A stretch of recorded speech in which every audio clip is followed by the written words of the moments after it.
আলাইকুম viewers, welcome to my cooking channel a cook's diary. আমি আজকে আপনাদেরকে দেখাবো কিভাবে গরুর মাংস ভুনা করা যায়। কিছু অল্প সামান্য ইনগ্রেডিয়েন্টস নিয়ে আমি আজকে গরুর মাংস ভুনাটা করব। আশা করি আপনাদের ভালো লাগবে। আমি এখানে নিয়ে নিয়েছি 3 কেজি গরুর মাংস। মাংসটা সলিড আর চর্বি হাড্ডি মিক্সড। আমি দিয়ে দিলাম এখানে 3 টিস্পুন হলুদের গুঁড়া,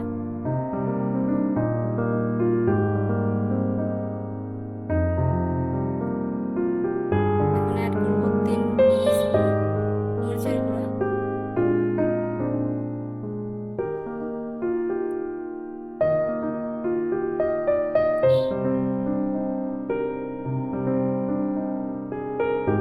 এখন দিব 3 টিস্পুন জিরা আর ধনিয়া মিক্সড একটা গুঁড়ো আমি তৈরি করে নিয়েছি ওইটা।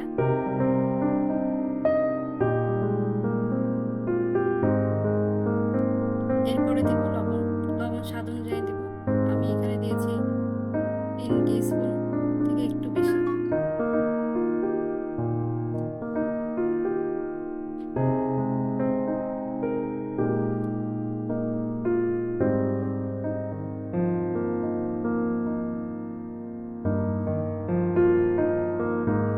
এখন তেল দিয়ে দিব। তেল দিচ্ছি এখানে 2 কাপ, আপনারা দেখতেই পাচ্ছেন সয়াবিন তেল ইউজ করছি। এখন পুরো মাংসটাকে আমি এই যে মশলা দিলাম, গুঁড়া মশলা এগুলো সব মিক্স করে নিব। পাউডার মশলাগুলো আগে ভালো মতো মাংসের সাথে মিক্স করে নিব।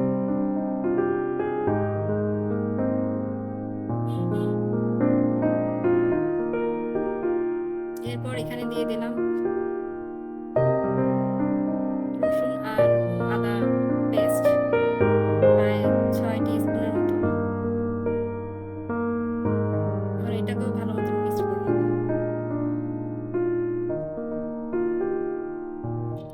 পেঁয়াজ দিয়ে দিব 2 কাপ, মোটা মোটা করে কেটেছি পেঁয়াজগুলো।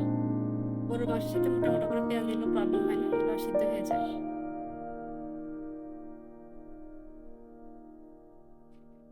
গরম মশলা দিয়ে দেব।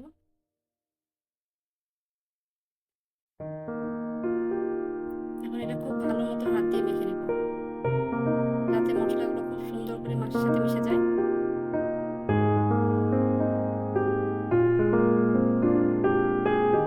এখন আমার হাতে যে মশলাগুলো ছিল ওগুলো দিয়ে আমি হাতটা পানি দিয়ে ধুয়ে মাংসের সাথে মিক্স করে দেব। এই সামান্য পানি দিয়ে এই মাংসটাকে ভালো মতো কষিয়ে নেব।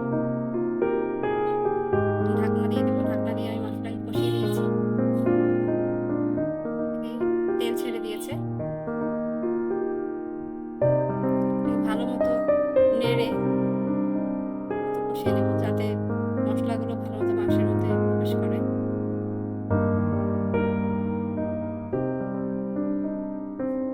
এখন আমি এখানে অ্যাড করব গরম পানি। পানিটা ফুটন্ত গরম পানি হতে হবে। গরুর মাংস সিদ্ধ হওয়ার জন্য ফুটন্ত গরম পানিটা খুবই ইম্পর্টেন্ট। এই যে মাংস খুব সুন্দর করে কষানো হয়েছে, দেখেন তেল বের হয়ে গিয়েছে।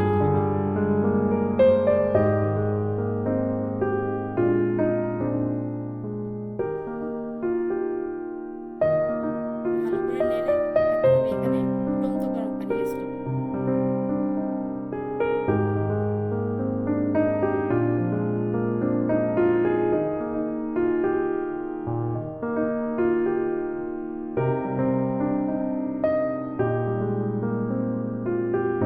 পানিটা পরিমাণ মতো দিলাম। আমি যেহেতু এখানে কোনো ঝোল রাখবো না, এর জন্য পানির পরিমাণ আমি খুবই সামান্য দিয়েছি, যাতে আমার মশলা সিদ্ধ হয়ে যায়। এই পর্যায়ে মশলাকে ঢেকে হাই ফ্লেমে 15 মিনিটের মতো জাল দেব।